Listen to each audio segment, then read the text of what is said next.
18 മാസത്തെ പെൻഷൻ കൊടുക്കാനുണ്ട് എന്നാണ് ഇവിടുന്ന് പറഞ്ഞാൽ കുഴപ്പമില്ല, നമുക്ക് അംഗീകരിക്കാം. ബഹുമാനപ്പെട്ട MP സൂചിപ്പിച്ചത് അങ്ങനെ തെളിയിച്ചാൽ, ഞാനിതാ ഉത്തരവാദിത്തത്തോടു കൂടി പറയുന്നു, അങ്ങനെ തെളിയിച്ചാൽ ഹാരിസ് ബാബു നാളെ സ്വരാജിന് പിന്തുണ പ്രഖ്യാപിക്കും.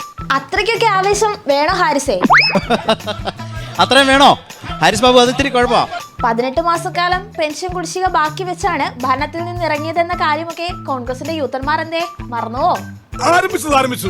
ഇനി പറഞ്ഞിട്ടെന്താ കാര്യം? നമുക്ക് വേറെല്ലാം പറയാം. ഇതൊക്കെ കൊടുത്തു തീർത്തത് ഇടത് സർക്കാരാണേ.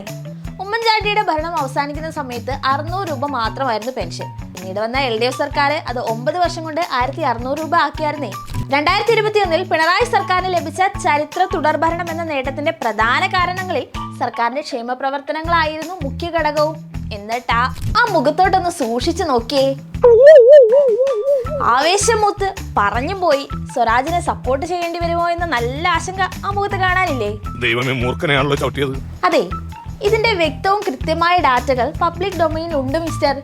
എല്ലാത്തിനും തെളിവുകൾ ഉള്ളപ്പോൾ നിങ്ങളെ പോലുള്ള കോൺഗ്രസുകാർ പൊള്ളയായ കണക്ക് നിരത്താൻ കാണിക്കുന്ന ഈ ധൈര്യം, അത് ഈ ഇലക്ഷൻ കാലത്ത് LDF സ്ഥാനാർത്ഥിയെ സപ്പോർട്ട് ചെയ്യുമെന്നൊക്കെ പറയാൻ കാണിച്ച ആ ബുദ്ധി, എന്നതായാലും പറഞ്ഞു തുടങ്ങിയല്ലേ, പറഞ്ഞു തീർക്കട്ടെ.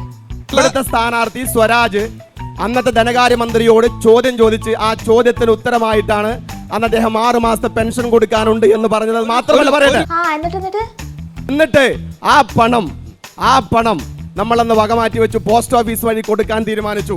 അന്നത് കൊടുക്കാൻ ഉദ്യോഗസ്ഥന്മാരെ കൊണ്ട് സമ്മതിപ്പിച്ചില്ല.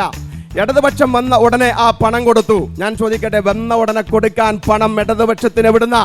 UDF വകയിരുത്തിയ പണം എടുത്തിട്ടാണ് ഇടതുപക്ഷം കൊടുത്തത്. അല്ല, എങ്കിൽ കുടിശ്ശിക എന്തിനിടണം? ഇടണം. അമ്മോ, ഭയങ്കരമായ ആള്, എന്തൊരു കണ്ടുപിടുത്തം! ന്യൂട്ടൺ പോലും ഇത്രയും വലിയ കണ്ടുപിടുത്തം നടത്തിയിട്ടുണ്ടാവത്തില്ല. പണം കയ്യിലുണ്ടായിട്ട് കൊടുത്തില്ലാന്ന്. ഏത് എന്തൊക്കെ കേക്കണം എന്റെ പൊന്നോ. തെളിയിക്കും. കേട്ടിട്ടുണ്ട്.